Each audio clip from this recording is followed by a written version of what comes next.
The episode opens with a flashback scene of Lise and her uncle traveling together in a carriage. They are suddenly attacked by a group of monsters. Lisa's uncle, Alfred, wastes no time in jumping out of the carriage to fight off the monsters and also protect his niece. One of the monsters tries to push its way into the carriage, but Alfred pierces the monster with his sword. In return, the monster pushes its claws into Alfred, thus impaling him. Holding onto the monster, Alfred and the monster fall into the stream down below, with no indication that he can survive the fall. In the present day, Alan, Beatrice, and Lise show up at a village that looks rather peaceful. It seems the village is preparing for what seems to be a festival. One of the villagers tells the trio that this is a festival where they call on spirits. Beatrice is about to get defensive when the villager tells them that it is all for fun. They basically dress up like ghosts and dance. Lise then asks the guy if he knows anyone who wears silver armor, because the person who fits the description seems to be in the village. The villagers don't seem to know anyone like this, and the trio just take what they heard as a rumor. A flashback scene shows the trio meeting with Noelle to talk to her about this. There has been no lead on the dead general, but she is the one who told them about a man who wears silver armor that is always appearing in the village. The man is said to be of royal blood and also holds a grudge against the royals. It turns out that Beatrice is actually scared of ghosts and the talk of going to investigate the village. Even though Beatrice is scared, she has no choice but to just follow the others to the village, and this is how she finds herself in the village. Now, in the present day, Alan suggests that they check out the village's cemetery, since Noelle mentioned something concerning ghosts. As they walk through the graveyard, they see a strange-looking man. Since they are looking for answers, the man decides to take them to the village head's house, letting them know that he is the most knowledgeable. When the man is asked what he is doing in the cemetery, he tells the team that he just happened to be walking around. The team gets to talk to the village head, who tells them that there has been no sighting of a man wearing silver armor. He then urges the team to stay the night and have fun with them since they will be having a festival the following day. Lise and Beatrice are still thinking about this offer when Alan lets the man know that they are going to honor the offer. That night, Lise is sleeping when she remembers a memory with her uncle. It appears that the two are very close, because Lisa even addresses her as her father. Lisa stands up from her bed and walks toward the window to see her uncle standing outside. Her uncle starts walking deep into the forest, and Lisa runs after the man. She continues following him until she arrives at the cemetery, and corpses emerge from the ground. Lisa gets scared and starts to scream. Alan wakes her up, and it turns out that everything happening was nothing but a dream. She hugs Alan, realizing that she is safe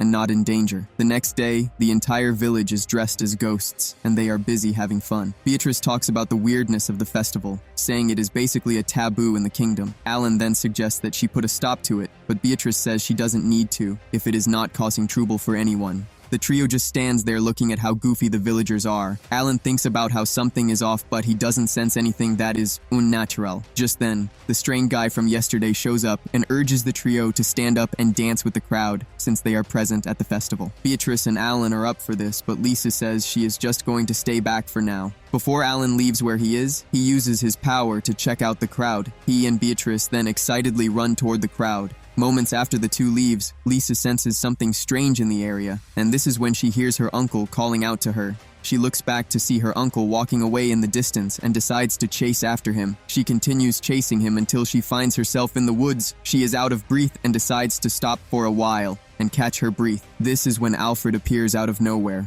reminding Lise that it is bad for her to wander into dangerous places alone. There appears to be a strange aura around Alfred, and something looks different inside of him. Lisa is very happy to see Alfred, and she starts telling him how they searched hard for him. They didn't find his corpse, and this is what made Lisa believe that her uncle was still alive somewhere. She then asks Alfred what he has been up to and where he has been. Alfred replies that he has been in hiding, resenting the royal family. This is the reason he hid himself away, so that he could take revenge on the royal family. He tells Lisa that the king, who is her father, is trying to terminate all those who have incredible talents. The ones who are known as the naturally gifted are slowly being taken away by the king, he says. These are the likes of the hero, Noelle, Archbishop, and even Lisa herself. Alfred says all of these powers are incredible, and this is the reason the king wants to take them, because he believes that they are working for the divine being. He believes that these gifted people are going to wreak havoc on the kingdom. Alfred says. Alfred then says he has plans to defeat the king, and this is the reason he wants Lisa to come with him. Lisa calms down after hearing all of these, and says even though her uncle is right, she believes that there are other ways to go about it. She reminds Alfred that he was once the one who told her that believing in people is something. Just then, Alfred agrees to say this, and he starts to levitate. He speaks like a true villain, letting Lisa know that her corpse will not go to waste. He arms him and comes charging at Lisa. Luckily for her, Alan shows up just in time to block the attack. Alfred tells Alan not to interfere in the matter,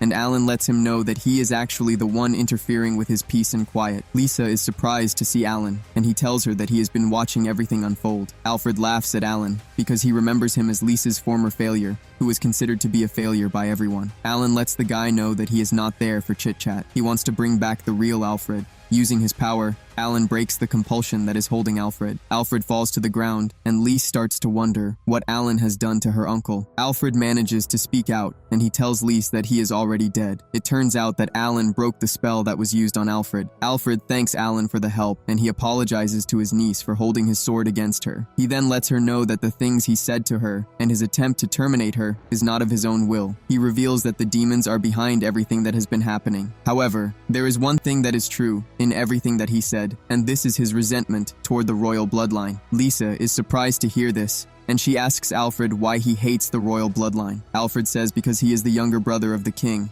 there are so many people who want to associate themselves with him. As second to the throne, a lot has tried to drive a wedge between him and his brother. This is the reason Alfred hated everything that came with royalty and decided to abandon his position. He made the decision to start over from scratch. He continued working hard until he became the vice captain of the premier squadron. He then confesses that Lisa is the only thing in his life that makes him happy and at peace. Since he doesn't have much time left, he has two things to ask Alan. He begs Alan to help protect Lisa because she might be reckless, but that doesn't take away the fact that she is a good girl. Alan then assures Alfred that he has always had the intention of doing this, even if Alfred doesn't ask. Alfred thanks him for the reassurance, but says there is one more thing. He wants Alan to spar with him. Lisa is surprised to hear this, but Alan knows why Alfred wants to fight him. He wants to use the opportunity to know if the person he is handing over his niece to is actually capable of protecting her. Alfred is impressed with the fact that Alan actually knows his plan. Without further ado, the two charge toward each other, and Alfred tells him to put his all into it because he is not going to get another opportunity like this again. As the two exchange blows, Lisa starts to remember the fun times she had with Alfred and starts to cry.